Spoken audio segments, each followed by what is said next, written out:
Hello, everyone. Today is Saturday, May 16th. May 16th, and we're here to discuss a very important topic, which is a hot dog a sandwich? Now, my brother, Christian, is of the opinion that a hot dog is not a sandwich. I am of the opinion that a hot dog is a sandwich. I think this would be good to start a discussion with some input from Christian. Okay. So, I already have a problem with your introduction there and saying it's an opinion, because it's just a fact. The National Hot Dog Association of America said that a hot dog isn't a sandwich. A sandwich, the definition of a sandwich, says it has to be 2 pieces of bread. A hot dog, by the nature of the bun, is 1 piece of bread. Therefore, it cannot be a sandwich. Okay. See, the problem with this, and this is the argument that, everyone always brings up when they're trying to argue this point, but the National Hot Dog Association of America has no jurisdiction over this matter. You don't think that they would know more about hot dogs and have the expert informed opinion on this issue? Correct. I would say that. Why? Because the Hot Dog Association of America, or whatever it's called, is just a group of people who make hot dogs. And eat hot dogs and live hot dogs. Living hot dogs is not a thing. Mm-hmm. Ask them, because they do it. Look, they make hot dogs and they eat. It's like hot dog fans. It's like if a group of Star Wars fans was the ruling body on what qualified as what is canon in Star Wars, which obviously that's not true. No, it would be like if a group of Star Wars fans and if George Lucas and all of the Star Wars creators were in a group together that decided what was canon, and that would be good. If the fans were involved? Yeah. No, it wouldn't be good. Yes, it would be good. The fans shouldn't be in charge, but if they were involved, that'd be good. Okay, that is most definitely a matter of opinion. Okay, first of all, the Hot Dog Association of America offered their opinion, a fan group's opinion on... Not a fan group. An opinion-based... It's a group of people subject. that make hot dogs. Why would they know any better about this? Just because you make a hot dog doesn't mean you know any better about what a hot dog is. You're right. You don't know what something is if you make it. Not if it's as simple as a hot dog. Have you ever made a hot dog? Yes, I have made a hot dog. You've made a hot dog. I've made What's in it? I've made what we're calling a hot dog right now. Is a hot dog the meat alone, or is a hot dog the whole thing? A hot dog's the whole thing. Okay. Have you made the bread? No. Have you made the meat?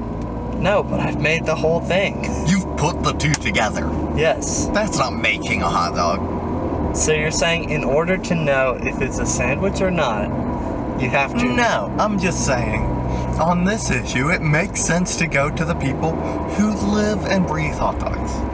Knowing what's in a hot dog wiener or in a hot dog bun doesn't have any impact on the issue. I'm just saying, they clearly thought about it. They clearly have done the research, understand everything that goes into a hot dog, and they have come to a conclusion that it makes sense to respect. I don't understand how you're coming to that conclusion, because okay, first of all, you keep saying they live hot dogs. That doesn't make any sense. Also, no one had ever even heard of this association until this issue was brought to the forefront of society. The fact that they're suddenly being accepted as the ruling body on this issue... There's never been a big hot dog issue before this. Okay, but we should have heard of them. For what? For if you're buying hot dogs at the store and the package says endorsed by National Hot Dog Association of America. It does say that. Are you sure about that? No, but I bet. Okay, well, since you can't offer proof, then I can't be forced to believe it. Here's the reason for a hot dog being a sandwich. Now, in common practice, common language, calling a hot dog a sandwich is absurd. I will agree with that concession, because of course it is. It's an issue of language. Look, let me talk. I let you talk. You let me talk. You didn't let me talk. You let me talk. A hot dog, in common language, you would never call it a sandwich, because of course not. When you think of sandwiches, you think of like normal sandwiches, like ham sandwich, turkey sandwich, whatever. You don't think of hot dog. But we're not talking common language right now. We're talking definition language. And by definition language, a hot dog is a sandwich because it is a meat, or sandwiches don't have to have meat on them, first of all. True. A protein-based substance, or a food of substance between two pieces of bread. That's what makes a sandwich. That's why a hot dog is a sandwich. So, no, because you just said something that really defines a hot dog is not a sandwich. 2 pieces of bread. A hot dog is a single piece of bread. This is always the main point of this argument. You just said the Hot Dog Association was the main point of this argument. No. Choose a path. Okay, you're saying I said things that I never said. I'm saying that people who say that a hot dog isn't a sandwich always bring up the Hot Dog Association of America. But the main point, this argument always comes down to the main point: is a hot dog bun 2 pieces of bread or not? And obviously it's not. Now, here's what I ask: is a sub a sandwich? Because a sub is 2 pieces of bread. But what makes it 2 pieces of bread? And cutting it in half. Completely? What about when it doesn't get cut completely? Then it's not a sandwich. So, a personal decision can make a sub a sandwich or not. I'm curious why you think that. So you would call a sub where the bread hasn't been fully separated not a sandwich? Yep. What would you call it? A hot dog. So, anything with a piece of bread that has not been fully separated is called a hot dog? Is a taco a sandwich? No, it's not bread. How so? What makes something bread? Being bread? I don't know. What is the tortilla, definition of a bread? soft shell taco. Hey Siri, define bread.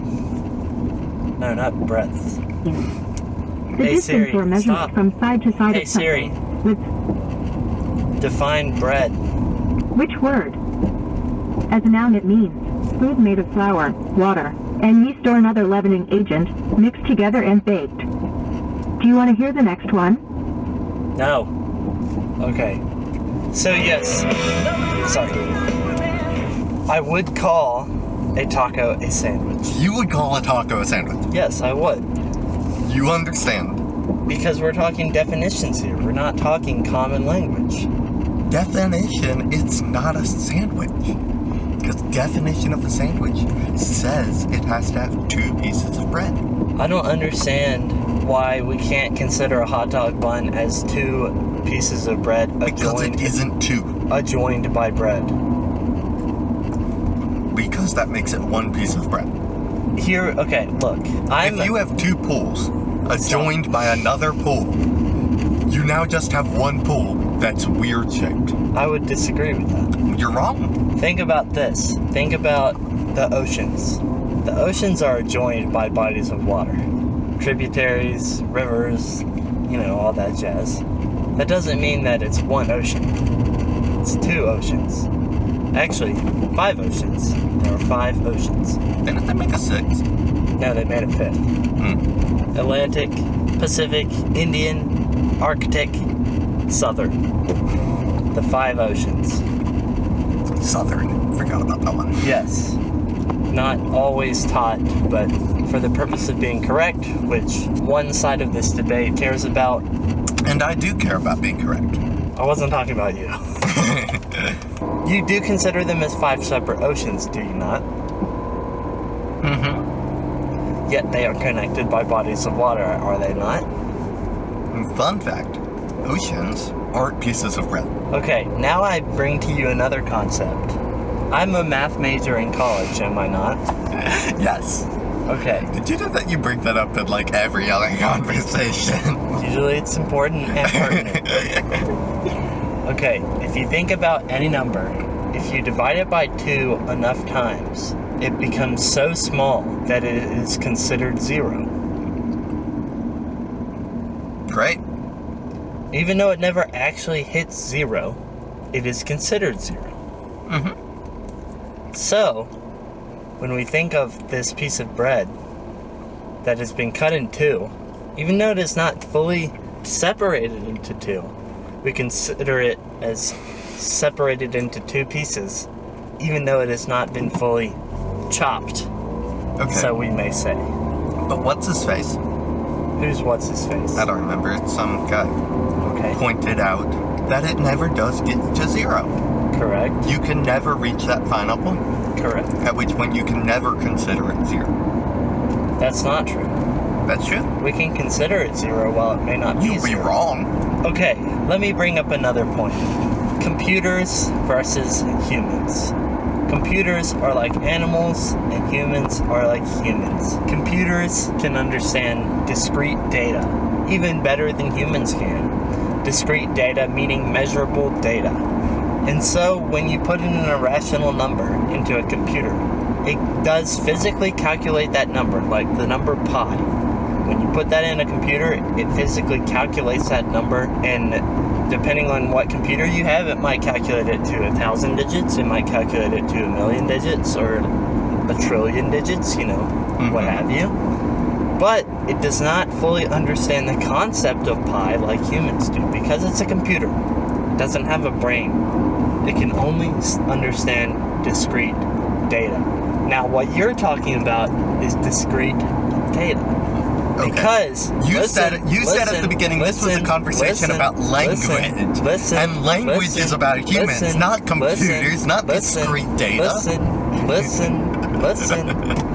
Okay, you're considering this as a discrete data matter because when you think of a number being divided by 2 infinitely many times, then you're saying, oh, it never reaches 0, so it's not 0.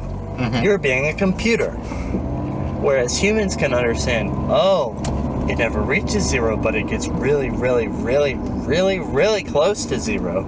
And so we're just going to call it 0. Okay, but the fact Even though it never truly reaches 0. Okay, is it my This turn is now? no, Is it it's my not turn? yet. So, in order to call ourselves humans, we must consider a hot dog a sandwich,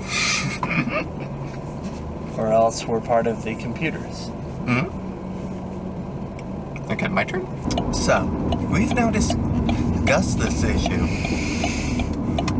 in both discrete data and in language. We have now discussed this issue as humans and as computers. As humans, we discuss it as language. And in language, sandwich is defined as 2 pieces of bread. Okay. We both agree it's not 2 pieces of bread. No, we don't. Then, Are you just gonna ignore what I just said? hey, listen. I'm listening. Listen. But you just said listen. something that's not true. Yes, I'm just going to ignore what you just said. Okay. Okay. Well, you can Guess we'll see where the you can respect lies discuss in this debate. you can think it's 2 pieces of bread, but you'll be wrong. Then, as computers, we both agree that discrete data, it doesn't hit 0, so we don't consider it 2 pieces of bread. Okay, if we think of it discretely, yes. Right. True. If we think of it correctly, without Correctly? yes, correct. That's a whole nother debate. What you are saying is we're going to ignore what it actually says and say it's 0. No, we're not. No, I'm not. Mm-hmm. Look, here's the thing about limits. Calculus, math.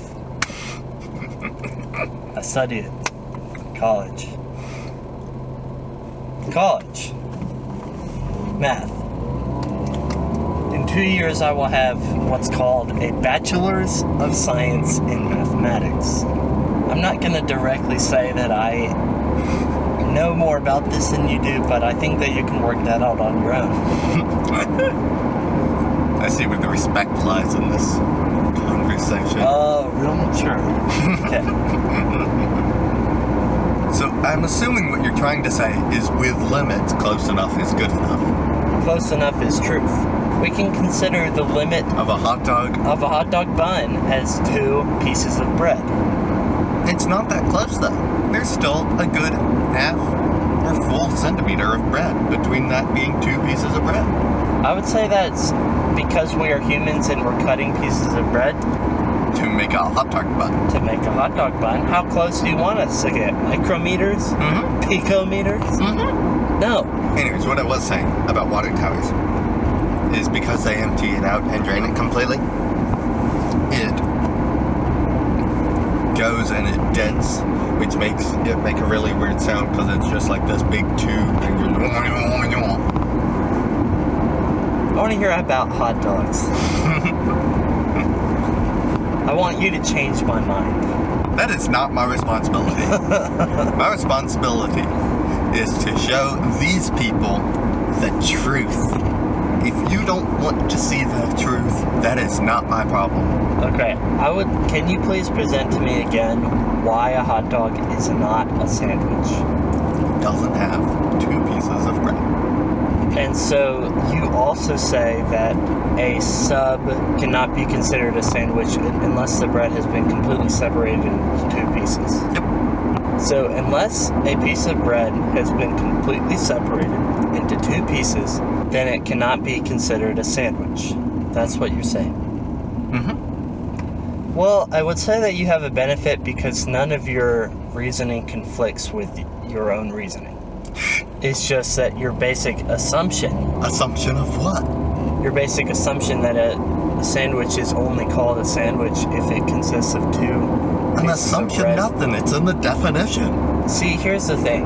I don't accept the definition. / I do accept the definition. I don't accept your interpretation of the definition. My interpretation of reading the words and then taking them at what they mean. Your interpretation of the definition is that a 2 pieces of bread means those 2 pieces of bread are fully separated. What do you think makes 2 pieces of bread? Mostly separation. Mostly separation. No, it has to be total separation. 90%, approximately.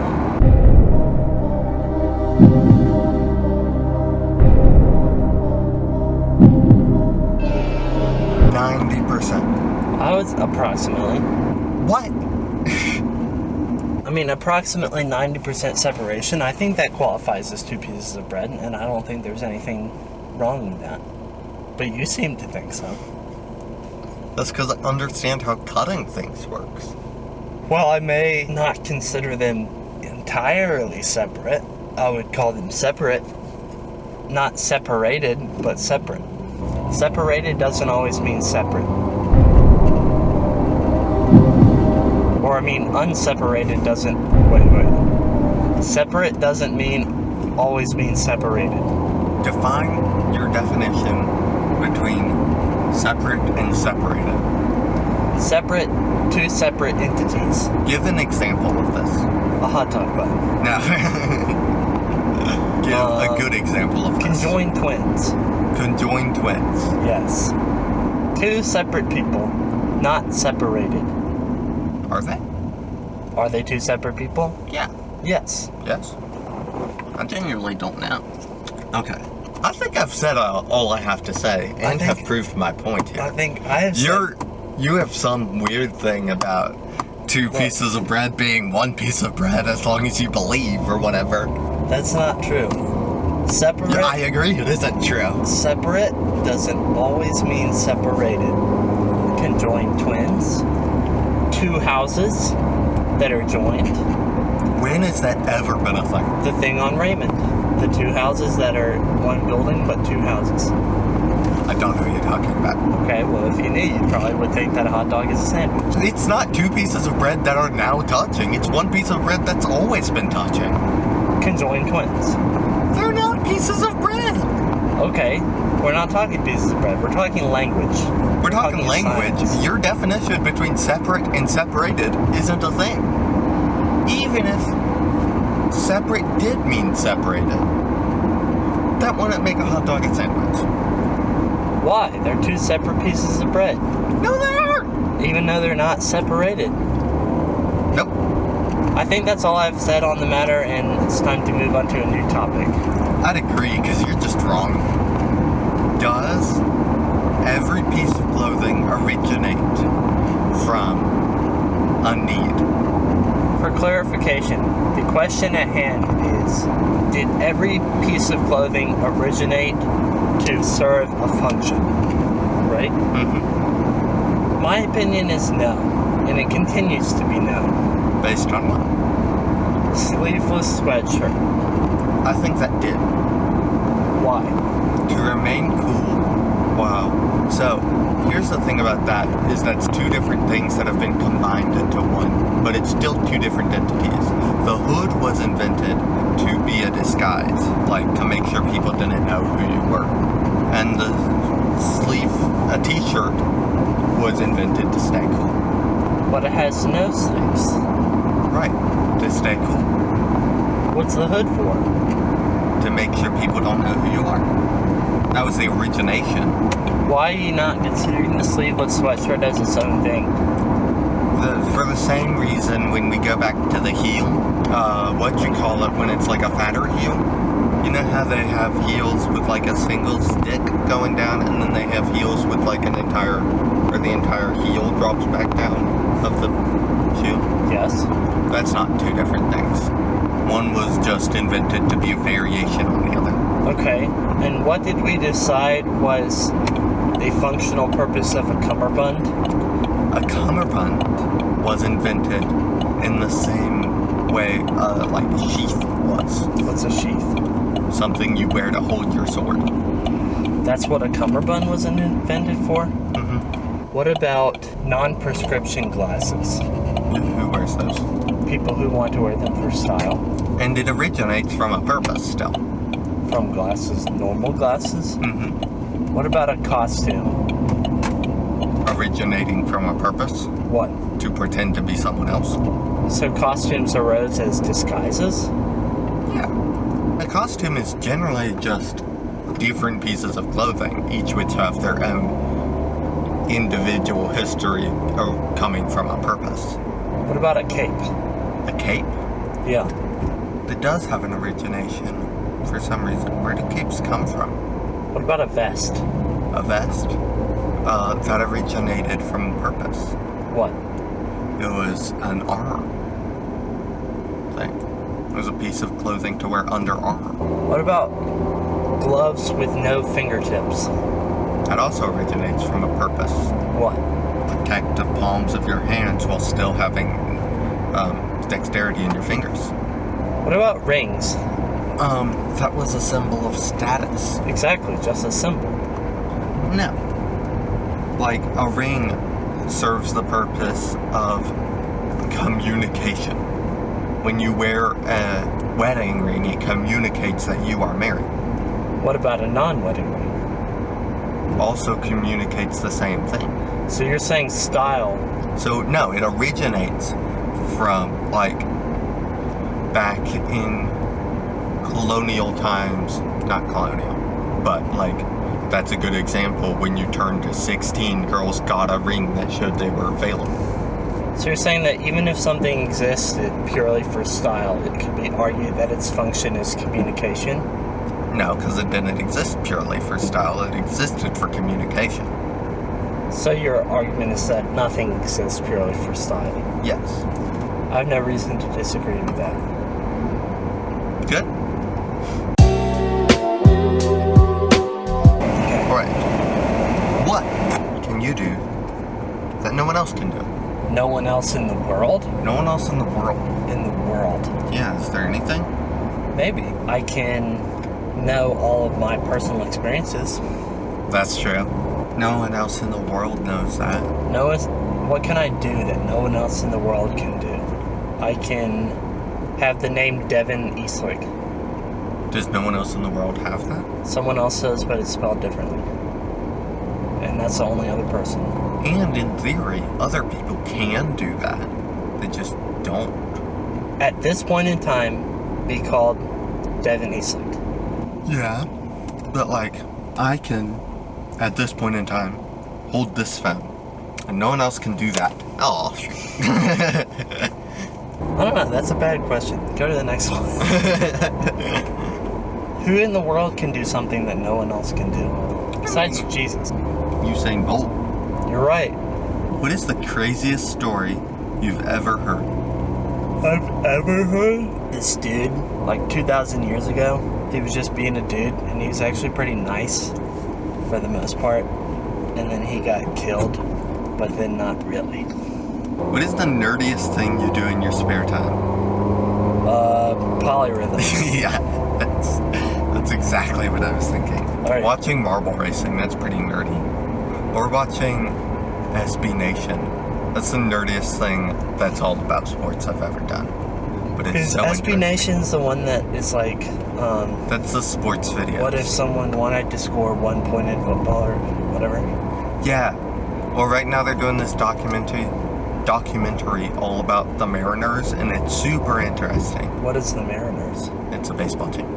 Oh, I didn't know that. Next question. What is one thing you have on your bucket list? My bucket list. See a platypus See a platypus in real life. and bring a fedora. Yes. I want to ride a jet ski. I've actually done that before. You've done that, yeah. It was cool. I also want to go skydiving. That's too scary for me. Skydiving would be so cool. The only scary thing about skydiving is that life insurance doesn't cover it. That's not the only scary thing. That's the only scary thing. Well, the scary part about that is it must have a good chance of being bad. If life insurance is just, this is happening too often, we can't, we're losing money on this. Also, there's the part where you jump out of an airplane. Yes, but the scary thing about that is that people die often enough that life insurance has said it's not affordable to cover it. Well, also just jumping out of high things is scary. Only because of death. But isn't it just scary on its own? Like when I was on top of the Empire State Building, I knew I wasn't going to die, but it's still scary. Really? Yes, I wasn't scared. I was. And when I jumped off like 20 feet into water, that's not even that high, but I was still scared. Next question. Would you accept a one-way ticket to Mars? No. No. Okay, next question. Because I would be giving up my life here. Yeah. I'm meant to be. It's not even so much of like I'd love to see Mars just for a bit. That'd be so cool. Have you ever tried to do something you knew you would be really bad at? Yes. That's an error. Yes. Okay, next question. Yes. What was it? This guy came from Berklee College of Music to JMU. Oh, is this the beatboxing thing? Well, no, it wasn't beatboxing, but we were all supposed to write a verse for like a rap song, and it was the weirdest and most uncomfortable thing in my life. Maybe not, but it was super uncomfortable. And I was like, I don't know what I'm doing, but I'm going to try and do it because the guy told me to. And so I wrote something. We decided that each person was going to write a verse, or write a line, I guess. But I was pretty sure I was going to be bad at it, and it was super duper uncomfortable. Cool. Your turn. I've never been bad at anything. Okay, next question. I don't know. I tried shotgun shooting, and I knew I was going to be bad at that. Good. I don't know. I'm sure I have, but not recently. I'm just not bad at anything ever. What is the one thing you have always wanted to do? That's the same bucket Always list wanted question, to do? isn't it? Well, kind of. Something I've always wanted to do is live in Florida. What is one virus you never want to get? Measles. Okay. Is measles a virus? I don't know. You can get a vaccine, so I think so. Did you know? If you have chickenpox, the measles virus is already in you. Shingles. Shingles, that's what it is, you're right. Okay. Next question. If you could win any award, what would it be and why? I would win Grammy Award. Big? Because I like to do music and that would be cool. I would win Nobel Peace Prize because it meant I did something good. Okay. Next question. What do you like more, being a leader or being a follower? Being a leader. Okay, why? Because I feel like I have an ability of putting things into words. And so I like doing that a lot. I would say being a follower. Okay? Why? Because I feel like I am good at getting things done, but not as good at knowing what needs to be done. Next question. What's the best book you've read this year? The Bible. And I don't think I've read a different book. Is that the only book you've read this year? I didn't read the whole thing this year. What's But I the read- best book you've read the whole thing of this year? I mean, I started it and I also finished it this year. Mm-hmm. No book. No book. I don't think. Huck Finn. Actually, I haven't finished that. I still have a chapter left too. But it was a good book. What character traits do you share with your favorite animal? Favorite animal? Yeah, but don't tell us what your favorite animal is. Just say the character trait. Okay. Sometimes like to stay hidden, come out when needed, accidentally scare people, like wet things. Guess animal in comments below. I think I am loyal and friendly, but I can be aggressive if necessary. Dog. Dogs are just the best. I know that's a basic answer to that question, Get out. but dogs are such the best. Get out of car. What is the first thing you notice about someone when you meet? Height. Maybe. I notice We're height. talking visual things, right? I mean, it must be. I mean, that has to be the first thing you notice, right? Uh-huh. I notice eye color pretty often. Good one. Oh, handshake. I notice their, quality of their handshake pretty Really? often. Mm-hmm. Do I have a good handshake? You have a good handshake. Thanks. If you were on a desert island, but your needs were for food or For what?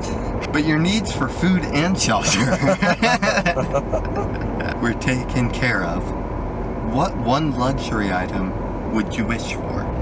If you were on a desert island and your needs for food and water were taken care Shelter. of, food and shelter were taken care of, what luxury item would you want? Water. Water. I'm assuming that's accounted for. I would So I'll guess. say, watch. A watch. Really? Yeah. Well, I know what time it is. Okay. My first thought was a phone, because with that you can get a watch and a compass and communication and you can talk to people You're right. and do all this other stuff. But then my second thought was a boat. So you can What about a helicopter? I can't fly a helicopter, but I feel like I could figure out a boat. What about a jetpack? I feel like I could definitely not figure out a jetpack. Also, I don't think I'm not certain a jetpack would have enough power. I think your answer Is that was, cheating? I think your answer was better than mine. I like your answer. I don't think it was completely thought through of being on a desert island, but Next question. if you were a movie director, what genre of movie would you make? Mystery. I'm gonna say sad, because then they win awards. That's all it takes. Make I mean, it sad, kind of. win awards. I mean, it's hard to make a sad movie. Truly sad movie. Not if you're the director. If it's already written, that's the hard part. I assume, maybe. Let me call out my friend Steven Spielberg. That guy was on the John Krasinski video thing. Was he? Doing what? Talking to some kid who was graduating. What do you think about that? It's pretty cool. My friend was on it. What? How? My friend from JMU who's graduating was on it. Was he talking to Steven Spielberg? No, he was talking to John Krasinski. Oh. Next question. What is your favorite color? I like blue. What is your middle name? Lee. What is your favorite season? That's a good question. What is your favorite month? Month. May's pretty good. What is your favorite day of week? Okay. Have you heard this whole thing about Thursday being the best day of the week? I would agree with that. You're wrong. Why do you think Thursday is the best day of the week? Because the whole thing is that, for me, usually most of my fun feelings come in the excitement and anticipation, and less so in the actual execution of the fun thing. On Thursday, I'm excited about Friday, and on Friday, I'm excited about Saturday. See, but now you're just excited for being excited about the thing. But on Thursday, I'm excited about Friday night, and on Friday night, in an attempt to make it worth it, sometimes I do things that actually make me feel bad. I used to be excited about the anticipation of the thing, and then the thing just wasn't worth the anticipation generally of being excited about it, so I got less excited about it. At some point, I can't remember if the camera was on or if it was off, but I was talking about the 7 questions you can use to immediately get to know somebody without it being awkward or weird, and you can get a very good glimpse of who they truly are. Number 1, what is your middle name? Number 2. Wait, give reasons behind this. Number 1, what is your middle name? Tells you their family history. My middle name is Lee, so you know I probably have some sort of southern heritage. Almost every girl, their middle name is Marie. If their middle name is Marie, then You their know parents... they at one point had a grandparent. Wait, what? Every grandparent's name is also Marie. Oh, really? Mm-hmm. Well, anyway, then you know that they're pretty just a normal person. And if they have a weird middle name, you can be like, oh, where'd that come from? Boom! Conversation. Number 2, what is your favorite color? They tell you. There's so much you can learn about what someone's favorite color is. What's your favorite color? My favorite color is green, specifically forest green. That means I like peacefulness. I like the peacefulness of the forest, peacefulness of the color. Your favorite color is blue. That means you like to have fun, because blue is fun colored. It's color of water. There's so much to read into here. Number 3, what is your favorite season? You can get to know so much about somebody. My favorite season is summer. That I like way the you know warm. they're wrong. I don't need your assistance on this question. My favorite season is summer, so I like to go outside. I like to, it's fun. I like to have fun. I'm a little quirky and a little spontaneous. My favorite season is fall. Yes, so I can know about Christian. Christian likes the fall. That means he likes things about the fall. He likes the cooler weather, so he probably likes to stay inside a little bit more. No. But you do. I know you do. No. I like to be outside, but I like it cooler. I like to stay inside when it's warmer because it's hot outside. I know. And that's uncomfortable. And I can learn that about you from asking you what your favorite season is. What's your favorite day of the week? First of all, pretty much everybody says Saturday. Second most popular is Friday. I'm in the Friday/Thursday camp myself because I like the anticipation more than the actual thing. That just shows that typically I like the journey more than the destination. Okay, I'm going to give That's you... why I like picking out TV shows better than watching the TV show itself. I'm going to give you a controversial answer here. Shut up. The best day of the week is Tuesday. Tuesday is literally the worst day of the week. In Hispanic cultures, it's considered the day of the devil. Okay, everyone knows Monday is the worst day of the week. Monday is not the worst day. Here's the worst days of the week are Tuesday and Wednesday. Rankings from worst to best or best to worst. Choose one. Best to worst. Actually, no, not Tuesday. Best to worst. Number 1, Friday. Number 2, Saturday. No, number 2, Thursday. Number 3, Saturday. Number 4, Actually, Monday. Wednesday is the best day of the week. No, Wednesday is the second worst. No. And see, look. You can learn so much about somebody by asking these questions. So, Tuesday is the worst day of the week. Exactly. Because by the end of Tuesday, you still have so much of the week to go through, but you feel like you've already done so much. No, I feel the opposite. I feel like I've already been through the whole week, but I've also not been through any of the week. Yeah, that's what I just said. But mine is more negative. No, mine is more negative. Oh, yours was supposed to be negative? Yeah. Oh, then I agree. No, I don't hate Tuesday, but I do think it's the worst day of the week. I really didn't like Tuesdays in high school. Yeah, Tuesdays are the worst. Wednesday is the best day of the week because you're almost there. It's the anticipation of the anticipation of the anticipation of Saturday. Wednesdays, I always feel like I'm gonna die. Why? Because I'm tired. Yeah. And I have so many things to do, and I'm super stressed about all the things I have to do. Wednesday is like baby. coming down on the roller coaster. Wednesday is part of the roller coaster where you die. Yes. But it's like Wednesday begins finishing up all the projects. which is scary and it's a lot of work, but it also means it's the starting of marking stuff off the list rather than writing things on the list. I can sympathize with that. Anyway, favorite time of day? You learn if someone's an early bird or a night owl. Okay. Or just a boring old daytime. What's your favorite time of day? Night. Night. Yeah. What time at night? 9 o'clock. 9 o'clock.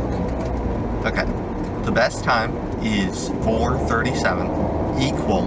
What is going on here? I don't know. I think they're cheering for us. Oh, look, they responded. That was cool. Did they? Yeah. What did they do? They went, 4:37 is equal, PM or AM? P, Oh. No. is equal to 8:37. PM?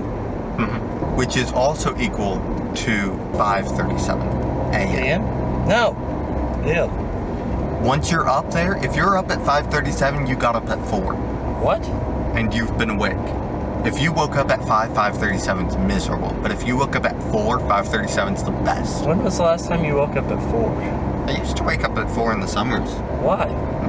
It's fun. Just cuz or because you'd set an alarm? Just 'cause. When you were a little kid? Oh. But 5:37 is like the time when is the first possible time when someone else would be getting it up. It's also the first time the sun's like coming up and you get to see it. 5:37 is a good time as long as it's not miserable. And 5:37 definitely has an asterisk next to it. Anyway, that was number 4, number 5. Number 4. Number 1 is middle name. Number 2 is favorite color. Number 3, favorite season. Number 4, favorite day of week. Number 5, favorite time of day. Number 6 is favorite month. Okay, also, pretty much everybody says their birthday month. No, February is a terrible month. Yeah, but usually when you ask them this, they say their birthday month. That's what I've learned. I like May and July are my 2 answers to that question. March and April and May are good times. March and April are 2 of my least favorite months. Really? My least favorite month is February, Okay. followed by March, I've said it before, followed by and I'll say it January, again. followed by April. The best weather is jeans and a t-shirt weather. I find it interesting that you think about that because literally January, February, March, April are the times of year where I feel sad all the time. Really? Yes. It's so interesting to me because people have talked about this before that their emotions are so connected to the weather and the time of Mine year. are extremely connected to both of those things. Really? Yes. It's so weird. If you ever considered not caring as much. Yes. Okay, well just do that some more. And so I try and not let it control me. But it does happen usually. I will say the saddest month is January. I'd say the saddest month is February. Yeah, but January, February are the saddest months. I say February, March. Because nothing happens in January, February. Either way, February, just a garbage month. I agree. Anyways, next The question. final question is favorite Phineas and Ferb character. Now this is a fantastic question. Yes, you can learn so much about somebody this Alright, way. who's your favorite Phineas and Ferb character? The dad, Lawrence Fletcher. That's a good answer. I know. Unfortunately, my favorite is Stacy. Why? Why? Because Stacy is the best person in Phineas and Ferb. I can agree with that analysis. She is Maybe. the best friend to Candace. Like, there's never been a better friend. She's a great person to the kids. She's nice to all the adults. Okay. The only person she's not nice to is her sister. And even then, she's pretty nice to her. All valid points. Here's the thing about Lawrence Fletcher. He doesn't care what anyone else thinks. At all. He dressed up as a platypus for his presentation on the platypus worshipping Native Americans. How does that not demonstrate someone who doesn't care about what other people think? Now, I don't deny that Lawrence Fletcher is an incredible character in person. One of the favorites, genuine second place. There are, in fact, he's tied, really. He's tied for first. There's just too many characters. Take Agent P. Incredible character. What a great guy. Here's what you can learn about asking people this question. First of all, if they answer it with someone obscure, Then they're a good person. well, usually it can tell you that they're not really afraid of who they are. because by answering with someone obscure means that, because most of the time when you ask people this question, it's someone who's above the intended audience age for Phineas and Ferb. And so most people don't know what they're talking about when they think that Phineas and Ferb is strictly made for kids. Yeah, most people, if you haven't seen Phineas and Ferb since you were a kid, rewatch it, because it's fantastic. It's not just made for kids. It's so It great. actually is a good show. Mhm. Yeah, so someone would be confident enough to answer honestly. So they're confident enough in who they are, and they're not afraid of being perceived as like someone who likes little kids shows. Mhm. And if they answer with something else, I mean, you can just learn a lot about someone by asking them those 7 questions. So there you go. Get back to the list. To the list. Oh man, the I mean, list. we need more things to talk about. When you go to the zoo, what animal would you most like to be? Why? Monkey. Not Or an animal penguin. in the zoo. Monkeys? No, not that. I don't want to be an animal in the zoo. Oh, don't you have to pick one? Yeah. I pick monkey or penguin. I'd pick a seal. A seal? Mhm. Can they move? Yeah. They use their things to go like normal, right? No, I'd pick an otter. Otters are kind of dope. Otters are kind of super happy all the time. They always look Are they? happy in the zoo. Do otters make a noise? Are they the ones that go like, ah? Don't Not they? a clue. I don't know what that is. I think they do.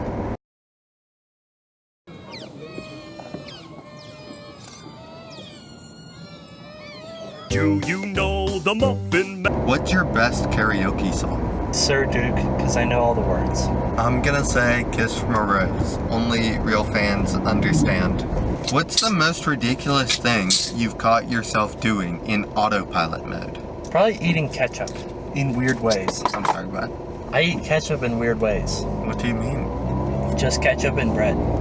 And I am a little afraid to admit it, but also I'm not. Yeah. Next question. What's the funniest thing you did because you were bored? Craziest thing I've done because I'm bored? Eating a whole thing of Chips Ahoy, maybe? Been You did that because you were bored? the first time, which was in 10th grade, I think. Was that at Passport? Yeah. I'm not usually bored. Bored is not an emotion I have very often. Watched an entire TV show? You've done that? I mean, like watch an episode when you're bored, and then Oh. suddenly you've watched an entire TV show of something you didn't like ever. An entire TV show meaning an episode? No, an entire, like, complete series. You've done that? Uh-huh. I've never done that. I never watched TV without doing something else at the same time. Shout out to Unbreakable, because that show was never very good, but I watched the whole thing. But I mean, I feel like most people can relate to that, but I personally can't. there were good something moments I of do. that. I don't think most people can relate to that. Not watching a whole show. I don't know. I mean, I always see memes about it on the internet, about people binge watching shows, which is not something I do. I don't binge watch anything. Binge watching, you have to find a good show to do it. I don't You can't binge watch something that doesn't matter. And it has to be short episodes.